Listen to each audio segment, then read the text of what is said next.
Welcome to the story in your head. I'm Michelle Misolgo. And I'm Ron Macklin. And today on our podcast, we have Susan Ruth with us. Hi. So, Susan, you've had some very intimate and powerful conversations with your guests. How do you listen to people when you're working with them? What's your strategy or what thinking do you have of when you're listening to others? I think I learned early on that it's better to not be the smartest person in the room. Not that I would ever think I am that, but I'm just saying that idea that I think one of the things people do when they get into rooms with fascinating people or people that have had interesting stories, or whatever, you immediately want to tribe with them and bond with them. And so you say, oh, I had that experience, blah, blah, blah, blah. And then you talk about yourself. So I think there's a dance of listening where it's okay to just sit back and let somebody else be an expert or have an experience or have an opinion without needing to interject one's own.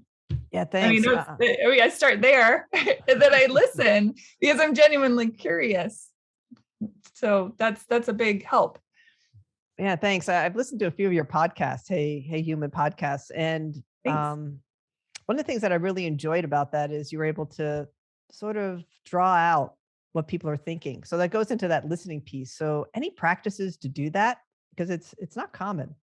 I think humans are inherently shy in a lot of ways. Even the blowhards of the world, that the blowhards will give you the surface stuff because they're afraid to show what's really motivating them or where their pain is or their love or whatever. And I think in general conversation, people are pretty good at the back and forth. But again, if you leave space, I'm a big fan of space. I'm a fan of space in my music, in my writing, in my podcasts, that if you sit and allow, people will be compelled to speak. Firstly, it's because people don't like space so much. It makes them uncomfortable. Silence makes people uncomfortable. And in that discomfort, combined with, I believe I don't have a lot of judgments. I'm very much, people can show up whoever they are, they can be, and I'm fine with that. And so that combination, I think, draws out people. Could you say a little bit more about your distinction for space? Because I love the pause and the sound like in that space. Great. What else is like? How do you use the word space? In which context? In podcasting? Podcasting or art or Sure. music or whatever. How do you use the word space? Okay, well, in art and painting, space would be the things that aren't there but are implied. In conversation, space is to be okay with not saying something and allowing, um, either allowing the silence to say things or allowing room for somebody to gather thoughts or feelings and then be able to say what they want to say. As far as songwriting, space is just not browbeating people over the head with music or word. Or I believe in the economy of words in songwriting. I suppose economy is a good word for it. Um, and again, in anything, poetry and songwriting and any kind of art, what isn't being said is just as powerful as what is. Just like in life, we give off plenty of conversational things by not even saying a word, in our body movement, in our eye movement, in a flick of the hair, or whatever it is. We're constantly saying something when we're not saying anything. Anyone that's ever been in an argument with their loved one knows that. So Yep. subtleties. Yeah, absolutely. I mean, that's a little bit why we've named this the story in your head, because there's at least one at any moment in time, maybe more than that. But I'd like to follow up when you talked about things that aren't said. How do you notice those, right? Because they're not being said. So what do you do to notice them? For me personally, I'm not waiting for the person to finish so I can say what I have to say. I'm actually taking in what they're saying and how they're moving and the energy around us. I'm not just on the podcast, but just in general and with human beings. Um, So I want to jump in the middle of that. yeah. What does that mean? Taking it in. Like, what is that? You're taking it in. What does that I mean? could do it in an example of like when you go to eat something that you're really excited about, right? You're like, oh, this is a great bowl of ice cream or a great piece of pizza or something. And that anticipatory, like before it even hits your taste buds, right? You're smelling it, you're seeing it, you're experiencing it. And I think we do that intuitively as human beings with each other. Um, that we take in a whole lot of a person. Our brain is capable of taking in thousands of pieces of information before a first word is even said. No, that's perfect. I Thank don't you. know how else to. No, that's great. That's great. Yeah, And I think absolutely. it's a practice. I think the more you do it, the better at it you become. I think I've always been, I grew up in a bit of an intense household. And I think when you grow up in a household that is like that, you learn to know people's moods before they know their moods. So maybe I got sort of an early warning system devices instilled in me. Do you find it by doing this practice? It sounds like it's a practice you're working on. You can notice people's moods before they notice them on a regular basis. And then what I is think yes. then how do you hold your responsibility in that relationship if you now notice they're in a mood before they get there? You mean, do I interject and say you're mad or you're this? No, Or no, what do you mean? no, not what you interject, but what is your responsibility? Like what are you focused on? What are you taking care of? What are you not taking care of? What are you doing? Who are you Well, being? I believe in the adhere or affix your own mask to your face before you help others. So that's the first thing. So whenever you are interacting with another human being, I think doing your best, and nobody's perfect at it, of course, but coming to the situation grounded and knowing that most people are just fighting their own wars internally, and it has little, if nothing, to do with you. Even if, honestly, even if they're mad at you, even if you have done some transgression that you are to be accountable for sure, but it also, the reason why, perhaps, unless you're just an outright asshole, the reason why it's so triggering for the other person is some experience that happened long before you ever met the person, right? And so for me, when I am talking with anyone, I think I just, again, allow for that space and allow things to unfold as they will. Because for all I know, my idea of what someone is going through, I mean, that's all filtered through me, right? That's the only way I can understand anything in the world that exists, is how it's filtered through myself.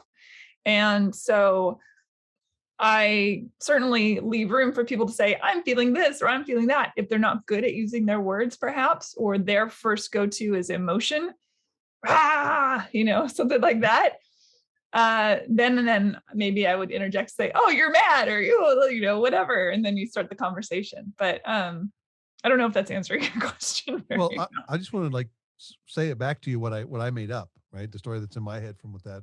And what I heard was you're responsible for, and you used the metaphor of putting on your own mask first. well. You're responsible for the stories you're creating in your head about the situation first. Before you ever go out into the world, you go, how am I going to shape this in my space? Is that It's not the whole? exact. No, I think more is that whatever I'm going to interact with out in the world, um, that it's okay for me to be in a place of safety when I approach that experience, grounded.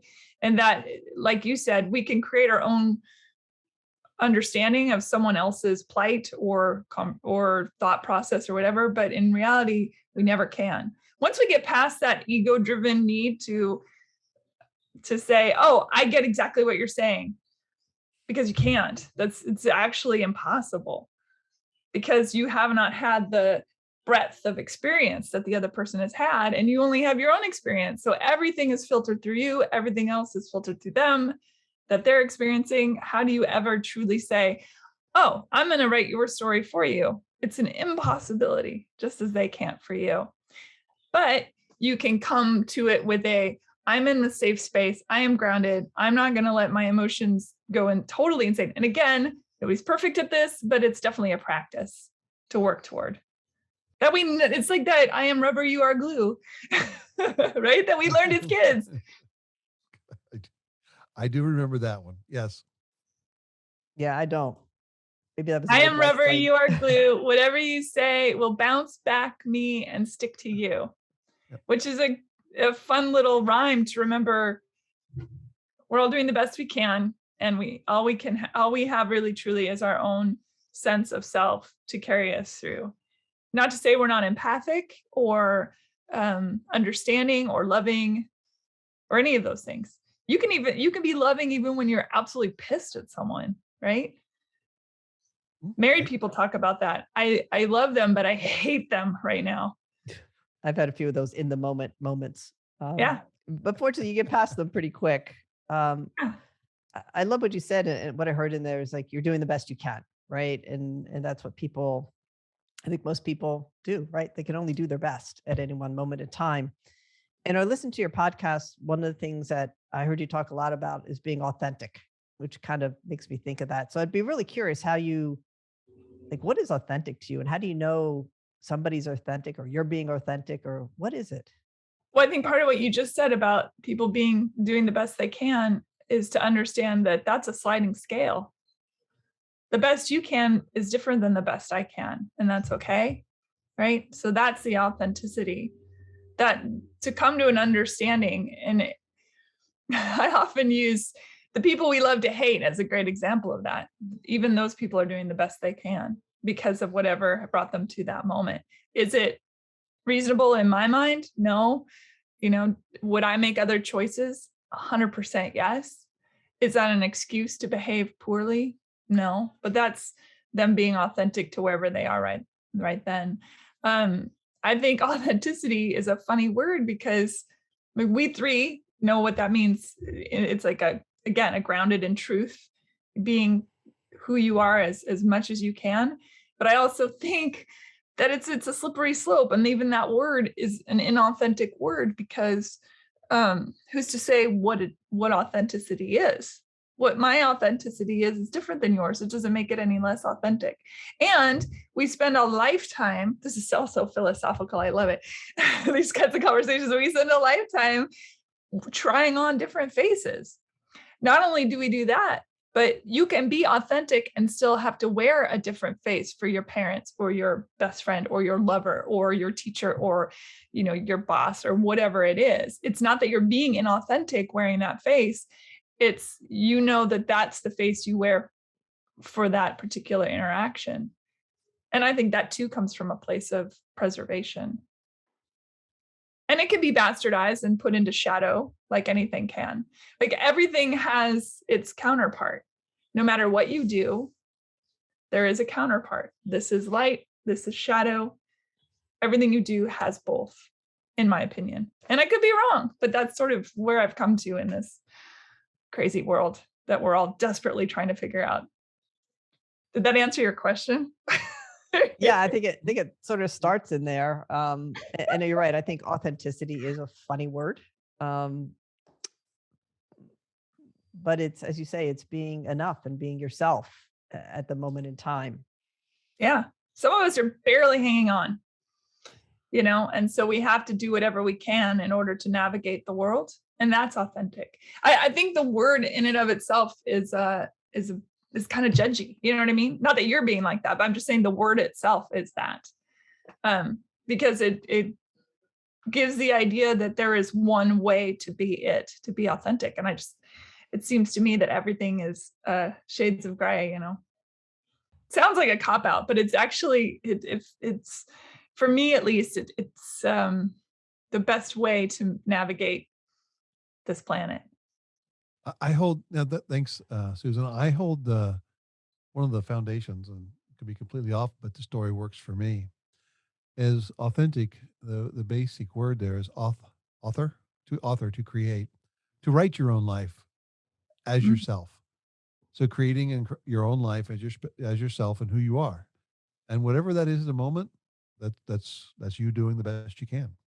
It's a great So way to put it. I love that so uh, much. uh, I hold that as a fundamental for that helps me when I'm dealing with myself and when I'm noticing others.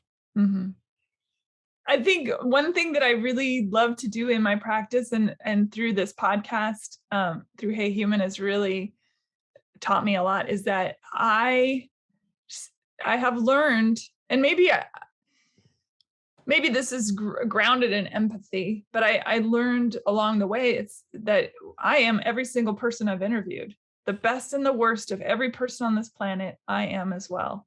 And to come to that realization opens the entire universe up, in my opinion, because, like, for example, people say, how can you interview a murderer? How can you interview somebody that's, murdered so many people in cold blood? And I say, because I'm a murderer. How can you, do this, that, or the other thing? Because I am that thing. I think we get into trouble when we other so hardcore people, there's no way I would ever commit that atrocity. You don't know that. You don't know that. If you had to, if it meant your survival, or if you were raised up in a certain way, or if that was all you ever knew, or if hate meant love, maybe you would. Because for us sitting here, I'm under the assumption that love means love.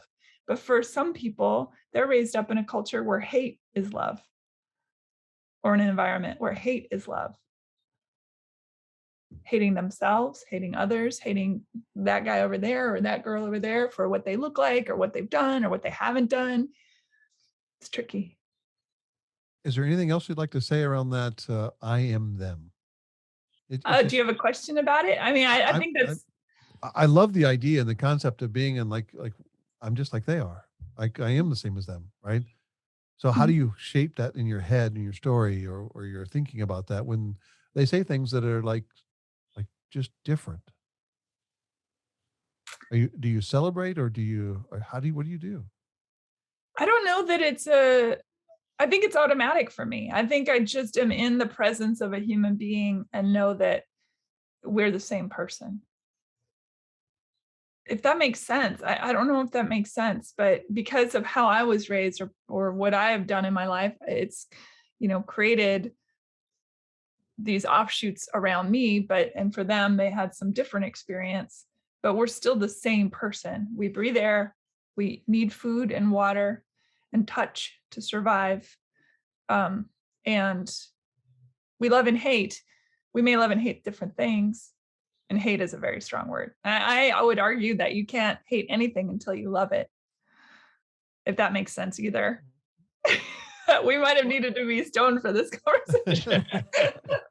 I'm sober as a judge most of the time, but I feel like these are these existential, conversations that when I talk to anyone, I just show up. I don't really think about it. I think I just show up, and I know who I am. And I also know that knowing who I am allows me to transmogrify at any given moment too. And that's okay. That's the beauty of learning and curiosity, right? Just as the murderer can become me, I can become the murderer. Or we can both ascend to Christ consciousness, or Buddhism, not Buddhism, but Buddhism, Got it. Yeah. One of the distinctions we use is called scared self. We use it a lot in our training and our work, is that everybody has that self that's inside of them. It's got fear, right? We all deal with it differently, right? Some of us use great shields, right? Some of us bully, some of us hide, some of us are funny, some of us are real intense. And so how we hide our scared self is different, but that we are afraid is the same. How do you approach fear? How do you approach your fear? It's always different. It depends on the fear. Do I get anxiety? Sure, for sure. I tend to run toward fire. I've been that way my whole life. Trying to best my own fear monster. I'm not sure. I know fear is a liar, but I'm not immune to it at all. Yeah, it's a good question. I think it just depends on what it is that I'm afraid of. Am I afraid to write this thing because what if it sucks? That's one kind of fear. I mean, it all comes down to ego. Am I afraid to talk to this person because, what if they don't like me? Or am I afraid of the conversation I just had because what if I said something wrong? Or am I afraid to go to this party because even though I'm an introverted extrovert. So even though I can talk to any stranger, I'm also very shy. It's all these different kinds of, they're all the saber-toothed tiger within. And I'm an amalgamation of all the little me's that have come to now, right? So the little girl that I have been, all the way up through the teens I have been, all the way up through the adults I've been, who I am now, fundamentally, truly the same because I sprung from the same root, but the branches are so different. Like, I look back on my 20-year-old self and I think, well, God, if I could just whisper in her ear, or my 15-year-old self who had so much self-loathing, and loved so hard everyone around her, but hated herself so very much. If I could just talk to her. And I think we do. I mean, I do believe in that kind of powerful work, that when you work on stuff in this moment, that it somehow goes backwards in time and helps heal who we were back then, or even maybe ancestrally. But yeah, it's a good question. It doesn't really have an answer from me. I can wax poetic about it, but I don't know if it has an answer. So what would you say? I'm just curious. I said you can go back and whisper into the ear of the 15-year-old or pick whatever age you wanted. Mhm. What would you say? What would have helped in the moment? Man, and you got to wonder if the 15-year-old you would listen, but I would suppose I would say it's it's your ego that makes you think all these things about yourself. It's not reality, that what is that? Fear is the mind killer. I quote it all the time, Frank Herbert's Dune. It doesn't exist. It's so self-made. Our egos are so powerful. Now that 15-year-old self had a lot of help to feel terrible about herself from family members and things like that. But I think I would try and say, hey, it's not all about you. It's like everybody's being a dick because that's on them. It has nothing to do with you. It's so hard to remember that. Even as an adult, it's hard to remember that. I don't know if I can say bad words on the program, but you can bleep me out there. Yeah, it's just like you're worthy of loving yourself. The biggest thing for me in everything is trying to help people remember who they are. So to try and remember that 15-year-old girl and go back even further, I mean, I think I'd have to go back to the 3-year-old or the 4 or 5-year-old and say, remember who you are. You are love. You're perfect. You are a God. If I could whisper that to every child, then maybe that would help us all.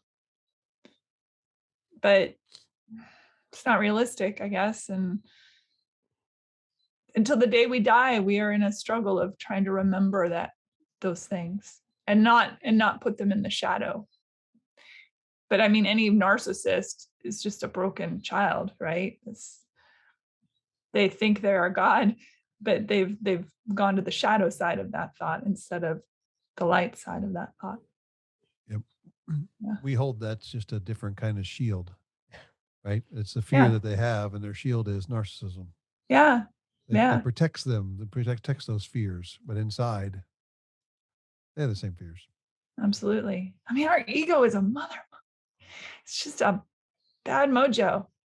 Mm-hmm. Shedding ego in our lifetime that's the goal, right? At some point, though, I mean, we had to have self-preservation to survive, but we don't have saber-toothed tigers running around anymore, as Elizabeth Gilbert would say. So, how do you do it? How do either of you do it? Yes, I love the idea of thinking and talking back to my younger self. But what I've learned, at least for me, what works is a mantra that I say to myself quite a bit, and that I am perfectly imperfect. Right. And that's the way life is. It's imperfect. And it's the beauty in it, because if it was perfect, it'd be really boring. So that's part of how I've learned. I wish it was younger in my life, right? Because I grew up again in a household. My dad was an engineer and worked in precision. So Mm. everything needed to be perfect, right? And actually it doesn't. Um, and the imperfections is what the beauty is. So that's at least a mantra for me to sort of deal with that. And each person's imperfections is also beautiful. Yeah. And the imperfection is how I define it, but I accept whatever it is. Yeah. That's Well, beautiful. Ron, what about yeah, you? thanks. My story, to go back to my 3, 5, 7, 9, 15, 25-year-old, 35-year-old, um, is to surrender to being enough. Mm. Like, to don't fight that you're enough. Bring it all in. And yes, you'll lose, and yes, you'll win, and you're enough. And those experiences are what create the space of who you are. As I've shared that story with like my kids and other people who would be that age, like that story makes sense to me because I lived through it all. Right. And sometimes they can hear it and sometimes they can't. Mm. So my stand is to keep saying it, keep being in that space for them. Um, I'd love to be able to go back to me, but then again, the journey I went through brought me here, Amen to that. and I wouldn't go back and change it. Mhm. Pretty lucky to have gotten where I got to. Yeah, that's the conundrum, right? If you could go back and take away all the pain and suffering and sorrow from your own life, but then would you be who you are? Maybe, maybe not. It's a good question. It's hard to convince a kid that people are only treating you the way they feel about themselves and it has nothing to do with you. Again, that's that ego war, right? We That's want to think, oh, this person hates me because my hair is greasy, or I have pimples, or I'm wearing glasses, or I have braces, or I'm not smart enough, or not cute enough, or not smart, whatever it, not tall enough, not short enough, whatever it is.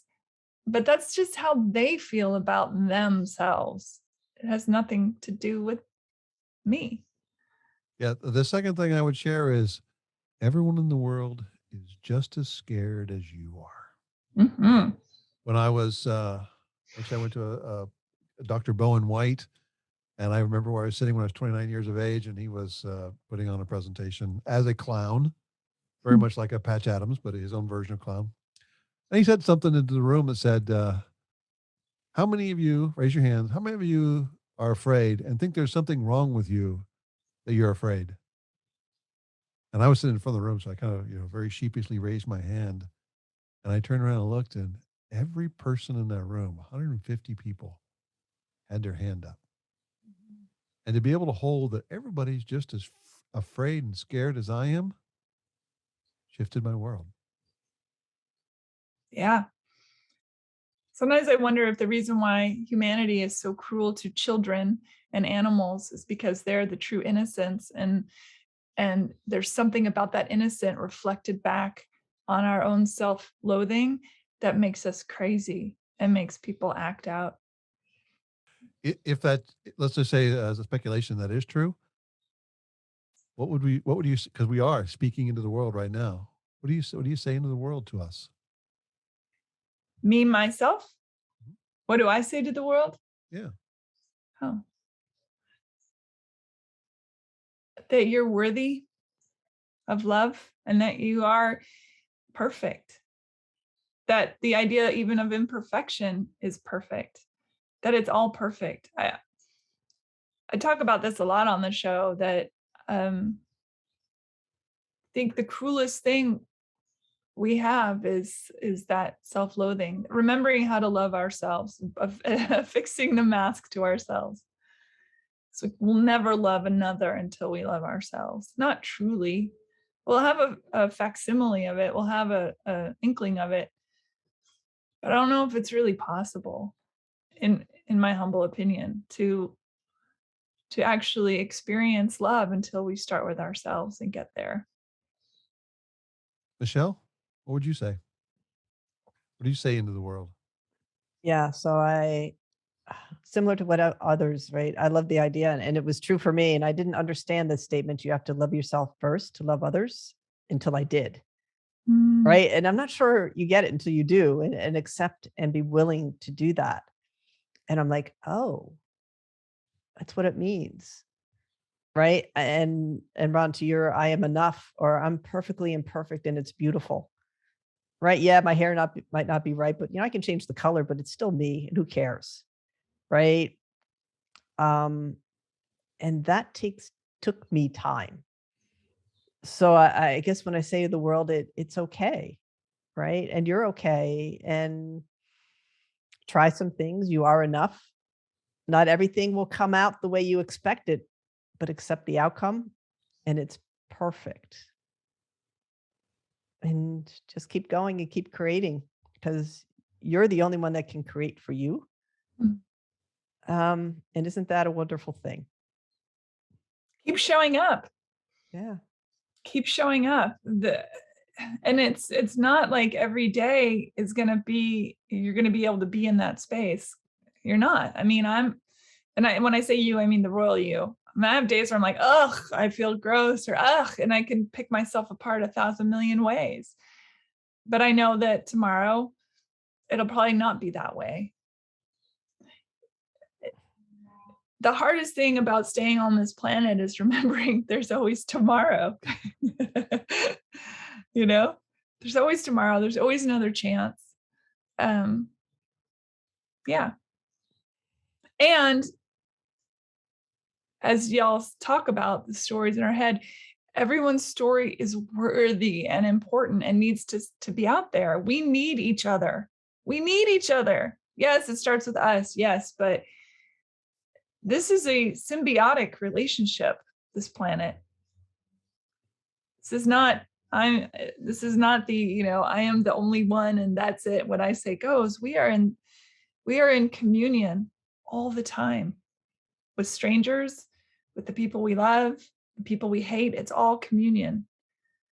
Thank you. Yeah. Susan, you do this for a living, podcasting. What questions do you have of us? Okay, why did you start this podcast? With Michelle, each other, no less. Yeah, Let me Michelle? add the addendum. Michelle, you want to go first, or you want me to go first? I will. So it was pretty funny. And what I mean by that is, so I am also pretty pegged introvert, right? So like scared self. I did never in my dreams would wake up and say, you know what I want to do today? I want to start a podcast. That is my lifelong ambition. No, wasn't there. But it was more as working with Macklin Connection and the story in your head and the message that can get out there, right, to others, and have guests and actually learn, right? Every guest you learn so much from, and every conversation we have, we learn so much. And my wish or my dream is that the people that listen to this are also there, right? So I think that's what drives me every morning to get up and turn on all the cameras and lights and say, take a deep breath, and like, I can do this. And here we are. I'm glad you do it. So am I, Michelle. Thank you. For me, I think it started with a journey of writing my own thinking, like to put it out there for the world to see. And that was the first step of putting myself out. I probably would be more along the lines of a poster child for introvertness. And and not only on top of that, I'd say shy as well. And as I started to write, started to create a business that was not working for somebody else, but creating my own business, my own space about what I cared about and what I wanted to produce in the world. And the continual hounding of people from others to say, oh, you need to do this, you need to do this, you need to do this, and podcast was one of those things that keep coming up. And then I started listening to podcasts to understand like what you could do with it. And that's when I started to come up with the idea that this is a place for us to show the world that everybody's afraid and they still take action, and you can connect to them, and they're amazing. And all of our guests and all of our topics are oriented around, we all have those stories in our head. Sometimes we make them up because we want to, and sometimes we make them up and we didn't want to, but we still made them up, and they're still ours. Mhm. And then how can we like make it okay that it's there and still create the world we want? Be authentic and vulnerable. Yeah. that's why we started the podcast. It's a beautiful reason. I love it. Thanks. And yeah, I mean, in all of our foibles, we need to hear that other people have foibles too. That's what I'm talking about with the communion. Like, we need each other desperately. We're all walking each other home, as that famous line says. Isn't it great talking to people? You learn so much about yourself when you talk to another person. Yes, Incredible. it is. On top of all the cool things that they do or whatever that you had no idea about, which is also cool and fun. But You know what? I go back to the statement you said earlier about we are each other, and I become you and you become me. And when we get to have this conversation, there's a part of you and Michelle from this conversation that will stay with me and be in my head as a story in my head. yeah, And wherever I go, there you are. that's right. I believe that when you connect with someone, no matter how little or how grand, that they are all that has changed you in every way. Yeah, forever. Yeah. And I look at anticipation of who I'm going to meet next. Mm-hmm. Very cool. How do you find your people? How do you figure out who you want to talk to?